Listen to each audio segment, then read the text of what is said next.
موسمیاتی تبدیلی پاکستان میں غیر معمولی برفباری سوات کے شہری علاقوں میں 16 سال بعد برفباری راستے بند کرک کے نواحی علاقے گرگری میں 25 سال بعد برف پڑی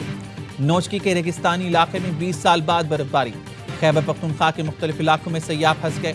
مقامیوں کی زندگی بھی مشکل میں کئی فٹ برفباری سے راستے بند ہو گئے چترال میں برفانی تودا گرنے سے ایک گھر میں 9 افراد جاں بحق شانگلہ میں برفباری سے سڑکیں بند خیبر کی وادی تیرہ میں شدید برفباری مسافر راستوں میں پھنس کے رہ گئے گاڑیوں میں برف سے ڈھک گئیں بڑاگرام میں 4 فٹ برف پڑنے کے بعد شاہراہ ریشم اور رابطہ سڑکیں بند آبادی گھروں میں محصور کاغان میں 3 فٹ برف پڑنے سے مرکزی سڑک بند ہو گئی سکردوں میں برف پڑنے کے بعد کڑاکے کی سردی نے لوگوں کے دانت بجا ڈالے پارہ -11 ڈگری تک گر گیا آزاد کشمیر میں بھی بارش اور برفباری کے بعد ٹھنڈ بڑھ گئی باغ میں برفباری نے نظام زندگی مفلوج کر دیا سڑکوں پر کئی فٹ برف پڑی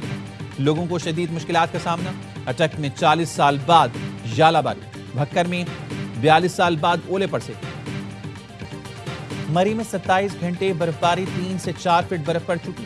چٹا موڑ پر گاڑیاں بند سیاح پھنس گئے گاڑیوں کو دھکا سٹارٹ کرنے کی کوشش مری میں مزید سیاحوں کا داخلہ بند مری ایکسپریس وے پر پولیس اہلکار لوگوں کو گائیڈ کرنے کے ساتھ سنو چین بھی فراہم کریں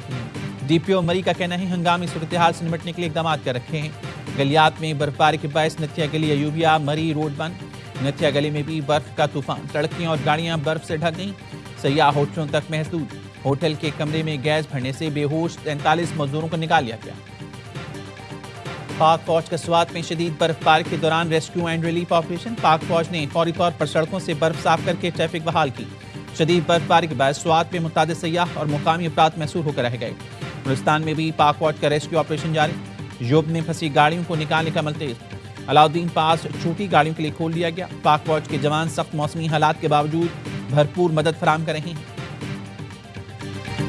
آزاد کشمیر میں پہنچ کے مقام عباس پور میں برفباری میں پھنسے 32 مسافروں کو بچا لیا گیا مسافروں کے ویڈیو پیغام پر ریسکیو کی محمود گلی روڈ پر کارروائی انتظامیہ پاک فوج اور مقامی افراد نے امدادی آپریشن میں حصہ لیا بلوچستان میں بارش اور برفباری کے بعد خون جماتی سردی کوئٹہ میں 1 فٹ برف پڑنے کے بعد پارہ -9 تک گر گیا شدید سردی نے لائنوں میں پانی جما دیا 35 کلومیٹر فی گھنٹہ کی رفتار سے ہوائیں چل رہی ہیں زیارت میں درجہ حرارت -11 چمن -6 اور یوب نے -5 ریکارڈ کوئٹہ کی سرد ہواؤں کے باعث کراچی میں سردی کی لہر اتوار تک جاری رہنے کا امکان